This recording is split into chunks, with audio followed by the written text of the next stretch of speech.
안녕하십니까. 전광훈 목사입니다. 오늘은 제가 어떻게 건국의 비밀에 눈을 뜨게 되었는가 하는 주제로 말씀을 드리겠습니다. 제가 태어난 곳이 그 경상북도 의성 낙동강 강변에서 태어났습니다. 어릴 때 하도 공부를 못하니까 우리 어머니가 69년도에 저를 서울로 유학을 보냈습니다. 서울에 공부하러 오게 된 그 집이 처음에는 이제 저희 이모님 집에 와서 공부를 하다가 하루는 우리 어머니가 서울에 올라오시더니 저를 보고 따라 나서라고 말씀하셨어요. 그래서 어디를 가나 하고 따라 나섰더니 요즘 그 동부 이천동이라고 하는 그 한국에서 거의 최초로 지어진 그 맨션 아파트, 거기로 이제 저를 데리고 갔는데 거기 문을 열고 들어가 보니까 우리 그 집안 어르신 중에 한 분이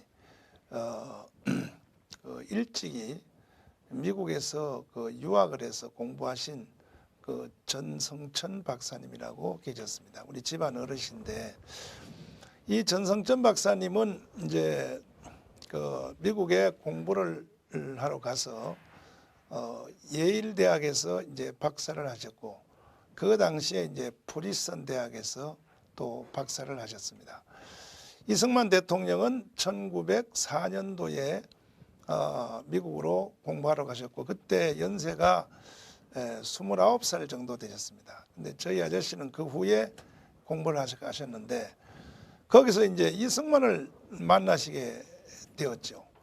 그래서 이제 우리 이승만 박사님하고 같이 공부를 하다가 두 분 다 선교사들이 원래 미국으로 데려갈 때는 이 선교사와 그 목사를 만들기 위해서 데려갔습니다. 근데 이승만 박사님은 이제 그 목회자가 되어서 목사를 하려고 하다 보니까 너무 일이 적게 보여서 정치를 하는, 국가를 세우는, 이 독립운동하는 이 길로 나서게 되었고 우리 아저씨는 결국 선교사들이 데려간 목적 그대로 목사 안수를 이제 받아서 한국에 오게 되었는데 공덕동 사거리에 있는 그 통합식 교회 공덕동 제일교회에서 이제 목회를 하시는데 하루는 이승만 박사님이 이제 찾아오셔가지고 저녁에 경호원을 데리고 와서 목사님 같은 그 프리스턴 대학의 박사님 또 예일 대학의 그 박사님 같은 이런 실력 가진 인재가 교회 하나를 붙잡고 지금 이렇게 그 세월을 허비하면 되겠습니까? 외무부 장관이 영어를 제대로 못합니다. 그러므로 저를 좀 도와주세요 해서 그날 이제 우리 아저씨 전성천 박사님을 경무대, 요즘 말하면 청와대죠. 데리고 가서 거기서 요즘 말로 이제 문화공보부 장관, 그 당시는 뭐 공보실장이라고 했습니다. 문화공보부 장관을 이제 시켜가지고 하다가 이제 내무장관으로 갈아타려고 사표를 냈었는데 그때 이제 6.25가 일어나서 6.25가 아니라 그 4.19가 일어나서 결국은 이제 이승만 박사님은 하와이로 이제 가시게 되었고 우리 아저씨는 그때 결국 정치에 앞장섰다고 해서 6개월 동안 감옥을 살았다고 제가 들었습니다. 그래서 이제 그 아저씨 집으로 이제 갔습니다. 갔더니 우리 어머님을 보고 우리 집안 그 어르신이 막 혼을 내시는 거예요. 예.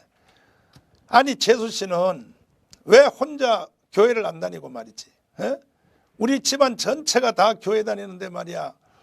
재수 씨 혼자 교회를 안 다니고 그러니까 말이야 이런 공부 못하는 아들이 나올 수밖에 더 있냐. 막 혼내키십니다. 그리고 우리 어머니가 이제 울면서 잘못했다고 그렇게 막 빌더라고요. 그러더니 이제 우리 아저씨가 그러면 이 아들을 여기다가 놔두고 가세요. 내가 키워줄 테니까. 그래서 제가 전성천 박사님 집에서 고등학교를 다니게 되었습니다. 근데 이제 그 아저씨가 그 당시에 프리스턴 대학과 예일 대학의 박사님이 그 친척 같지도 않은 그 칠촌 조카, 저하고 뭐 칠촌인가 뭐 그 정도 되는 것 같은데, 그런 조카를 매일같이 낮에 볼일 다 보고 들어오시면 저를 앉혀놓고 두 가지를 가르치는 거예요. 하나는 뭐냐? 영어를 가르치는 거예요. 영어를. 너는 앞으로 영어를 제대로 못하면 세상을 살 생각을 하지 말아라. 그 다음에 또 하나가 뭐냐면 이승만 박사님에 대해서 가르치기 시작했습니다. 너는 앞으로 건국 대통령 이승만 대통령을 모르면 너는 사람이라고 생각하면 안 된다 해서 이것을 하루에 1시간씩 저녁에 이제 그 볼일 보고 오시면 불러내래요. 강훈아 내려와라. 내려가면 저를 앉혀놓고 이제 다시 시작을 하는 겁니다. 그래서 3년 동안을 제가 그 전성천 박사님한테 이승만에 대해서 제가 강의를 듣게 되었습니다. 그러니까 일주일 중에서 월, 화, 수, 목, 금요일까지 하고 토요일, 주일은 이제 쉬고 이렇게 3년을 이제 공부를 하는데 그 당시는 그 말씀이 귀에 잘 안 들어오더라고요. 제가 중학교 3학년 때인데 그 고등학교 1학년, 2학년 그러니까 무슨 잔소리를 해도 제가 속으로는 딴 생각했어요. 저 왜 쓸데없는 것들 자꾸 가르치냐고. 그리고 어떨 때는 이제 시간 다 지나서 문 닫고 나오면서 막 어르신한테 내가 막 욕도 하고 그랬습니다. 아이씨 더럽게 말이야. 필요 없는 걸 가르치냐고 말이야. 그리고 또 내가 시골로 이제 우리 어머니한테 편지를 썼죠. 나 이 집에 못 있겠다고. 그 필요 없는 것만 맨날 가르치고 뭐 이승만인지 뭔지 그런 잔소리만 한다고 그랬더니 우리 어머니가 또 올라와서 잔소리를 하면서 집안에 이런 어른이 없어서 난리인데 너는 이놈아 박사님한테 공부를 하면서 이 쓸데없는 소리 하냐고 막 혼을 냈겠습니다. 그래서 제가 참고 3년 동안을 거의 매일같이 이승만에 대한 교육을 받게 되었는데 제가 전혀 이해를 못했습니다. 그 당시에. 왜? 마음을 닫고 있으니까 이게 뭔 말인지 뭐 이승만의 건국인지 뭐 무슨 뭐 미국인지 무슨 말이 도대체 이해가 안 되더라고요. 그래서 이제 나중에 이제 고등학교 졸업하고 제가 이제 신학교를 가서 목회자가 됐는데 나이가 이제 30살이만 넘어서 어느 날 기도하는데 야, 왜 이 국가가 이렇게 자꾸 시끄러울까? 그리고 특별히 그 데모하던 그 대학생들이 하루는 체류탄을 피해서 개척교회하는 우리 교회 안으로 들어왔어요. 경찰들이 막 잡으러 들어오는 거야. 그래서 내가 이제 학생들을 기도실에다 감춰놨는데 경찰들이 와서 막 내 몸을 밀치고 여기 조금 전에 들어간 학생들이 어디 있냐고 해서 이 교회는 경찰들이 들어오면 안 됩니다 하니까 뭐 개척교회라서 그런지 무시하고 나를 몸을 제끼고 들어가서 애들을 수갑을 채워서 데리고 나가는 걸 보고 왜 얘들이 데모를 하고 왜 이렇게 나라가 혼란스러울까? 그때에 생각하기를 그 이승만 대통령이 이 나라를 세울 때 어떻게 세워서 국가가 이렇게 혼돈스러울까 해서 그때에 다시 제가 그 이승만 책을 사서 한번 보기 시작했습니다. 봤더니 어릴 때 제가 중고등학교 다닐 때 그 전성전 박사님이 잔소리같이 저한테 가르쳤던 이 국가의 비밀, 건국의 비밀에 대해서 눈이 열리더라고요. 그게 너무 죄송하고 해서 하루는 우리 저 아저씨를 찾아갔습니다. 찾아가서 아저씨 죄송합니다. 그 아저씨가 물어요. 너 요즘 뭐 하냐 그래서 제가 목사 됐습니다 그랬더니 그래? 그럼 목사 설교를 어떻게 하나? 무슨 내용으로 설교하나? 그래서 제가 뭐 그냥 되는 대로 합니다 그랬더니 내가 너 어릴 때 그 우리 집에 있을 때 그 가르쳤던 이승만에 대해서 기억나냐 그래서 제가 사실은 그것 때문에 회개하러 왔습니다.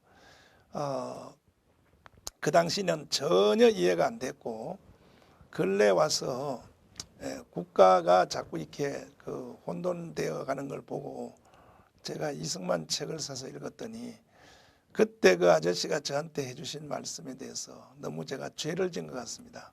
회개하러 왔습니다. 그랬더니 이제 정신이 드냐고 막 저 소리를 치시는 거예요. 그래서 이제 하나씩 살아납니다. 그때부터 제가 이승만 공부를 다시 한번 하기 시작했습니다. 쭉 하게 했더니 그제서야 대한민국을 건국한 이승만에 대해서 이해를 하게 됐습니다. 그리고 특별히 대한민국이 건국하게 된 그 본질적 의미, 건국의 비밀을 제가 알게 되었습니다. 너무 큰 충격을 받았죠.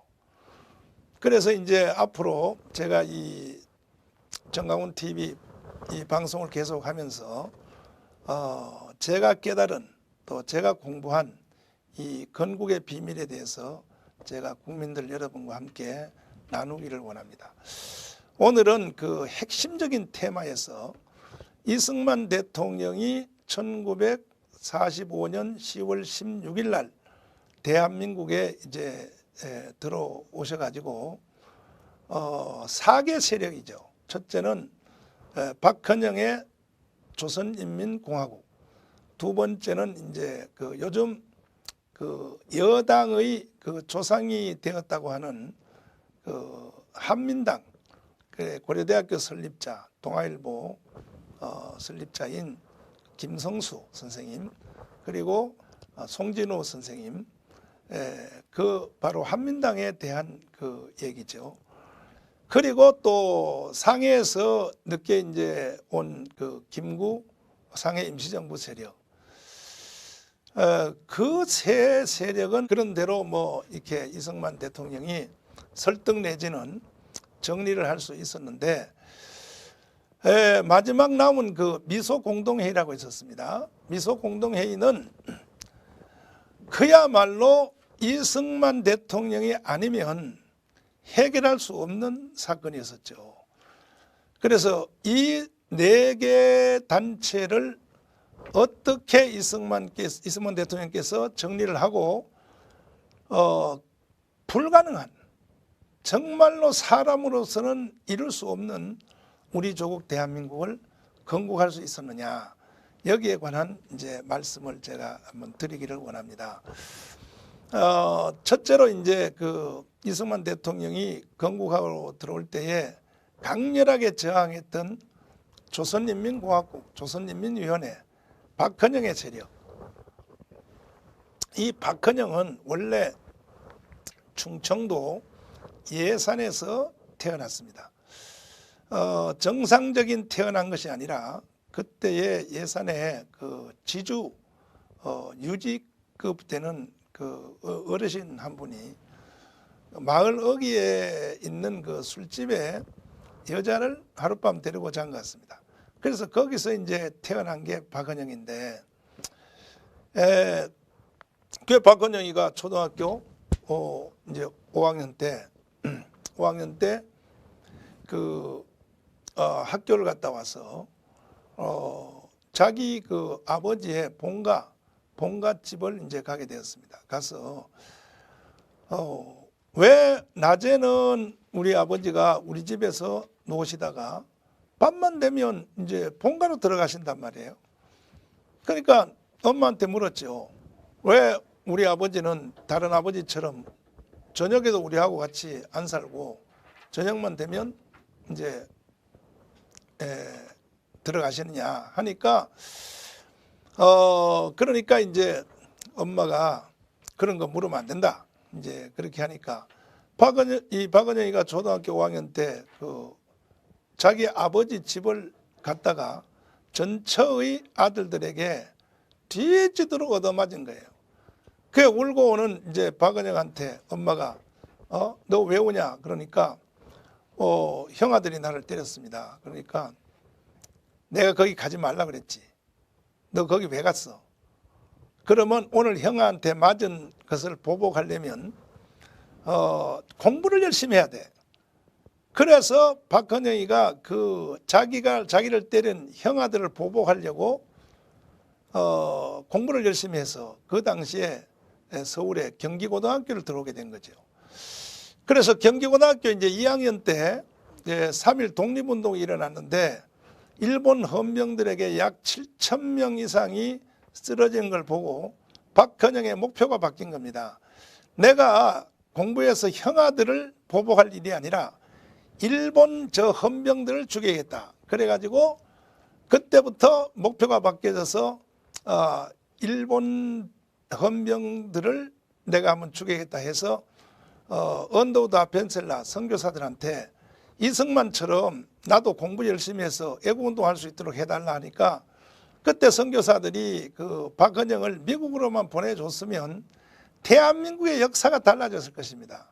근데 웬 이유인지 모르지만 선교사들이 너는 안 돼 하니까 박헌영이가 자기 혼자 공부하려고 동경을 갔다가 동경에서 다시 상해를 가서 상해에서 그 김구 선생님 그 뒷바라지도 하고 심부름도 하고 하는 중에 소련의 간첩인 김맘겸에게 포섭이 돼서 그래서 이제 그 3개월 동안 간첩 교육을 받고 정착금 300만 원을 가지고 1926년도에 국내에 조선 땅에 들어와서 조선 공산당을 창당하게 되었습니다. 그리고 공산운동을 하다가 일본 헌병에 잡혀서 감옥을 가게 되었고 들어갔다가 1차로 나온 뒤에 다시 이제 조선 공산당을 재건하려고 시도하다가 그 대원들은 2차로 감옥에 잡혀가고 박헌영은 변장을 하여 숨어서 광주 벽돌 공장에 가서 숨어 있었습니다. 그러다가 이제 45년도 우리가 해방이 되니까 박헌영이가 먼저 선수를 잡아서 이 대한민국 남조선을 자기가 가지려고 조선인민공화국을 창당하여 그래서 이승만 대통령이 왔을 때 강렬하게 저항해서 이승만을 다시 미국으로 쫓아버리고 이 대한민국을 자신이 세운 조선인민공화국을 만들려고 이승만 대통령하고 맞서다가 오제도에 의하여 북한으로 쫓겨가게 되었습니다. 오늘은 여기까지 제가 말씀을 드리고 다음 시간에 이어서 건국의 비밀에 대한 말씀을 이어서 드리도록 하겠습니다. 예, 감사합니다.